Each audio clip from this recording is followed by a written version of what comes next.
Syria has condemned the U.S. for designating Iran's Islamic Revolution Guards Corps as a terrorist organization. The Syrian Foreign Ministry has described the move as irresponsible and a blatant attack on Iran's sovereignty.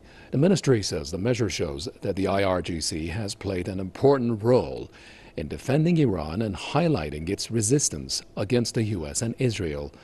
It also says the designation is, quote, a badge of honor for the IRGC.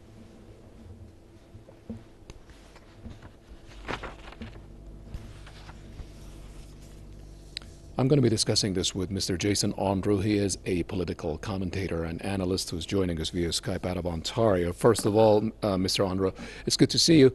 And I'd like to ask you for your reaction to this development.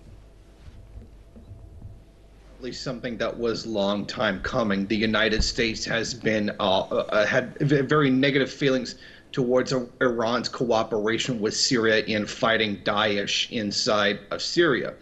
And Iran has played a very significant role in that part, fighting that terrorist force.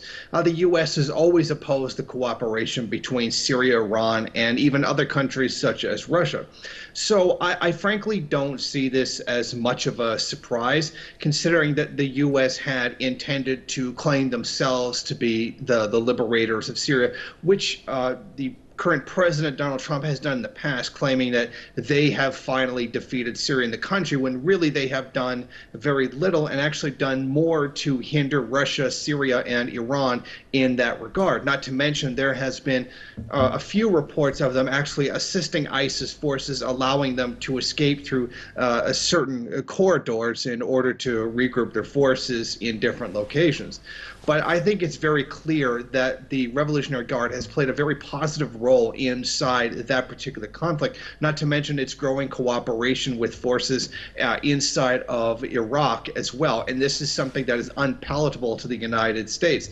I mean, this is just an angry reaction to the positive contribution that Iran has made. They're essentially going to just punish the Iranian Revolutionary Guard for essentially not being puppets of U.S. power, for not ending up being essentially wholly owned subsidiaries of the U.S. military to carry out proxy invasions, proxy, occupations of various countries, etc. So I think that's really the basis for this, is the anger towards Iran, this continual rejection of U.S. foreign policy. But who's going to accept this? I mean, like, maybe this is some sort of a sanction or name tagging in the international arena as far as the U.S. is concerned, that is. But within Iran, Jason, I'm going to tell you and our viewers, even in this recent flooding that Iran has witnessed, it was the IRGC ahead of many other Iranian bodies that went to help the people. I mean, when you ask them, they normally are there. It's not, and don't forget that you also had the issue of terrorism and Daesh in Iraq and Syria.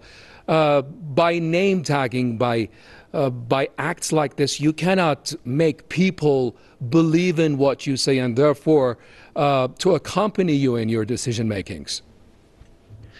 Well, I certainly think that most of the world doesn't believe the accusations that are being put down by the United States.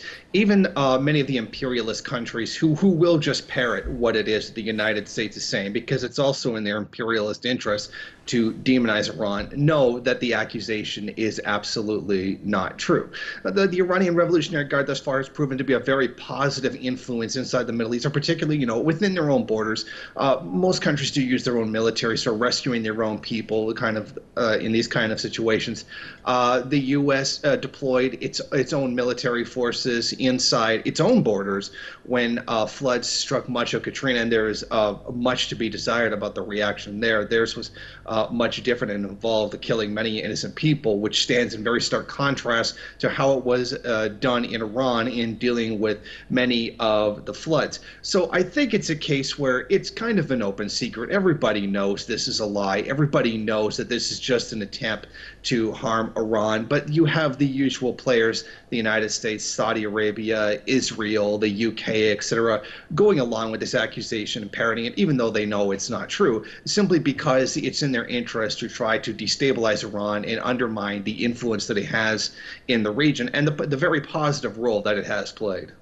Of course, Jason, I'd like to discuss something else with you. That's the future of tensions. This, many people argue, is another step toward basically making this lack of friendly relations even more severe.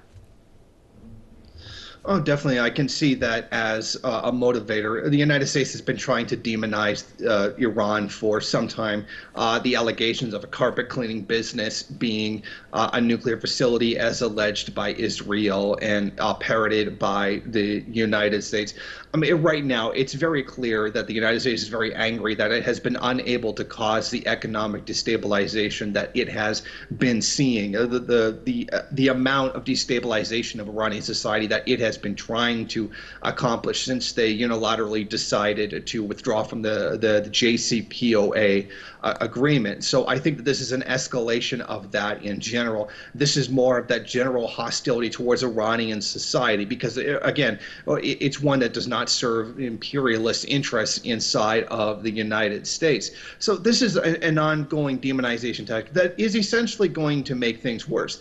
This is, I mean, as foolish as this accusation is, it is going to make things more difficult for the Revolutionary Guard to function. This is going to hinder much of its ability to get supplies, to carry out contracts that it has with other people. So this is going to hinder their job. I mean, this is going to have a very material, real world effect. And this is certainly going to raise the ire of many people around the world, especially Iranians in general. It's interesting that the United States uses this particular moment when floods are being dealt with and supplies are probably in much greater demand than they usually are, that they choose this time to hinder their ability to get those supplies. Money has to change hands, supplies have to be shipped back and forth, and to deliberately hinder the Revolutionary Guard while they're trying to deal with what is essentially, a humanitarian disaster, a natural disaster occurring, certainly shows the cold-bloodedness of U.S. imperialism.